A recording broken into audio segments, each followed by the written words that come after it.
Before going to the further step, let's get started by saying Bismillahirrahmanirrahim.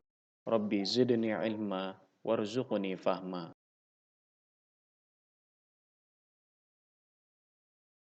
Kebanyakan orang, mereka lebih suka memprovokasi dibanding memotivasi. Mengapa? Karena kebanyakan orang itu lebih suka untuk memicu emosi. Bagaimana kalau emosi ini kita ganti dengan persuasi? Halo Anda semua, Assalamualaikum warahmatullahi wabarakatuh. How are you today? Sudah 1,5 bulan kita di rumah, namun ada banyak hal positif yang bisa kita lakukan. Salah satunya adalah mengajak orang-orang untuk tetap di rumah dan tetap menjalankan peran dan produktif. Nah, untuk episode kali ini, Bunda Tias dalam segmen bahasa akan menjelaskan kelanjutan kemarin mengenai teks persuasi.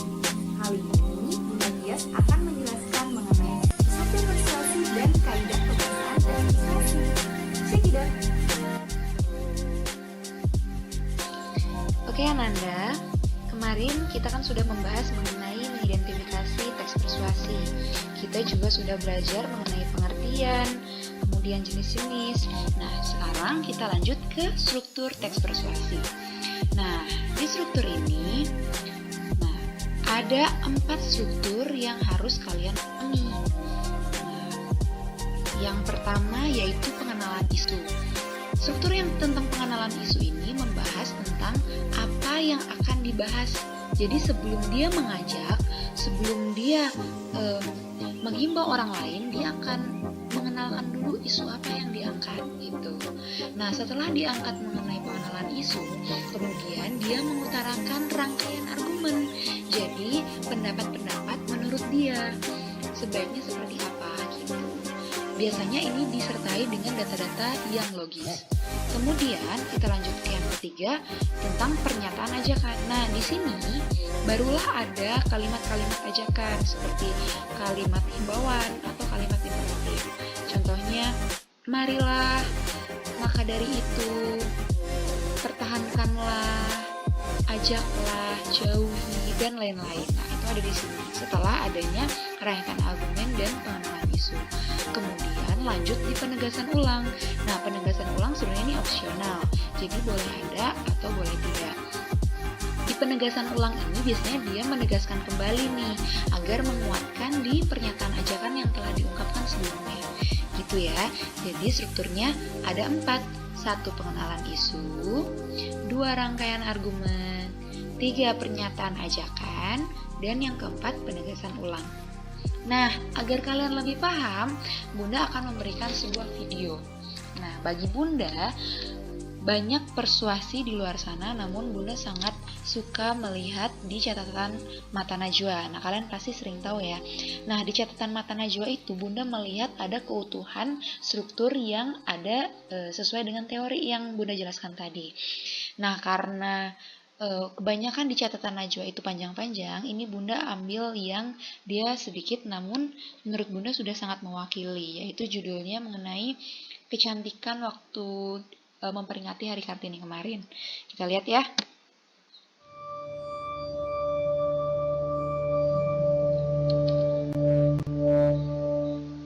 Mereka bilang kamu cantik.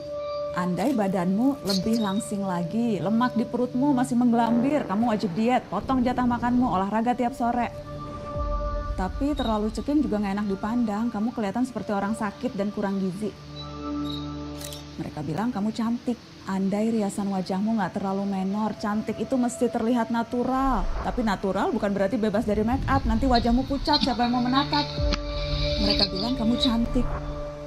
Andai kulitmu putih, tapi jangan terlalu putih, nanti pucat seperti mayat. Kamu cantik juga, andai terlihat eksotis. Tapi jangan terlalu banyak berjemur, nanti kulitmu malah coklat kumal, bahkan hitam legam, dan sudah pasti itu nggak cantik. Oke, nah cuplikan yang Bunda putar dari awal sampai sini itu pengenalan isu. Jadi apa coba isu yang dibahas? Yaitu mengenai definisi cantik, di mana orang-orang banyak memiliki definisi-definisi di kepala mereka hingga akhirnya mengkerdilkan makna cantik itu. Salah satu bagian dari perempuan yang kerap mendapat perundungan. Si keriting, si gimbal, si kribo, dengan entengnya mereka memberikan julukan itu. Coba bayangkan, betapa menjenuhkannya bila semua perempuan harus punya rambut yang lurus, hitam, dan panjang. Tak ada yang harus seragam di penampilan kita. Kita dibekali sesuatu yang seringkali lebih cantik dari yang kita duga.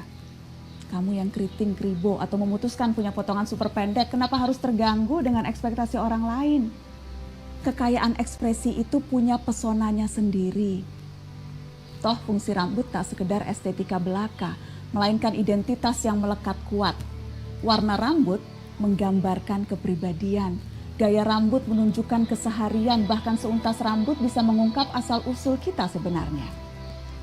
Rambut bukan benar-benar mahkota apabila perempuan tak bisa percaya diri mengekspresikannya. Nah, di yang cuplikan yang Bunda putar barusan itu mengenai rangkaian argumen. Jadi ternyata dia lebih mengarah kepada rambut sang perempuan gitu. Nah, di sana banyak sekali argumen yang diungkapkan oleh Najwa ini, di mana sehelai rambut itu punya makna, bahkan seutas satu rambutnya itu punya arti asal usul kita dari mana, dan bagaimana rambut kita itu mengutarakan kepribadian kita dan lain-lain. Nah, itu di rangkaian argumen. Di sini lihat dia ada rambut aku, mayoritas kata aku. Perempuan ingin tampil cantik dan tak ada yang salah dengan itu. Itu Yang termasuk penting termasuk jangan ke dalam mau kalimat ajakan. didikte oleh ukuran cantik yang dibuat orang lain. Nah, jangan mau didikte oleh ukuran cantik yang dibuat oleh orang lain. Dia sudah masuk ke ungkapan ajakan. Nanti setelah kesananya dia akan mengenai penegasan ulang. Coba ya. Ambil definisi kecantikanmu sendiri. Standar kecantikan yang tak memanusiakan kita sebagai perempuan sudah seharusnya ditinggalkan. Yang lebih penting lagi, sudah saatnya kecantikan diperluas, tidak hanya tentang sesuatu yang bersifat bawaan dari lahir, karena itu akan membuat kecantikan semata kata benda. Kecantikan seharusnya juga kata kerja. Seseorang menjadi cantik karena tindakannya, karena perbuatannya, karena aktivitasnya. Barang siapa yang mampu berbuat baik kepada sesama, sanggup menggerakkan sekitar untuk melakukan hal-hal bajik, bisa memperlihatkan kerja-kerja konkret yang mengubah dan menggubah. Itulah secantik-cantiknya perempuan.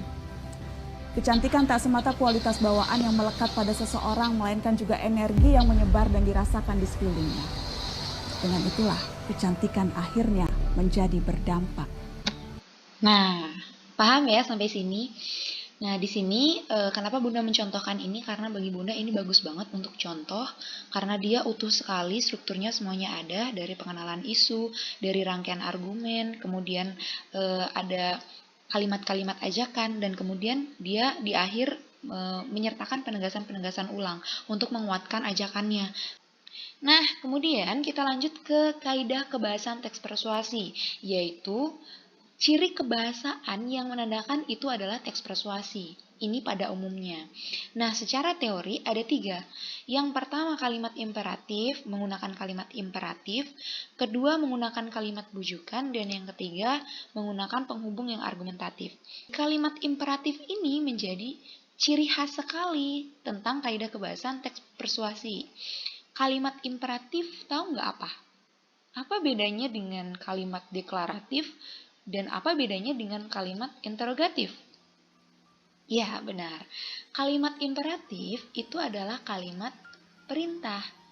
Nah, kalau kalimat deklaratif adalah kalimat yang mengandung pernyataan. Jadi dia cuma menyatakan sesuatu. Contohnya, saya tadi makan bakso. Ah, itu deklaratif.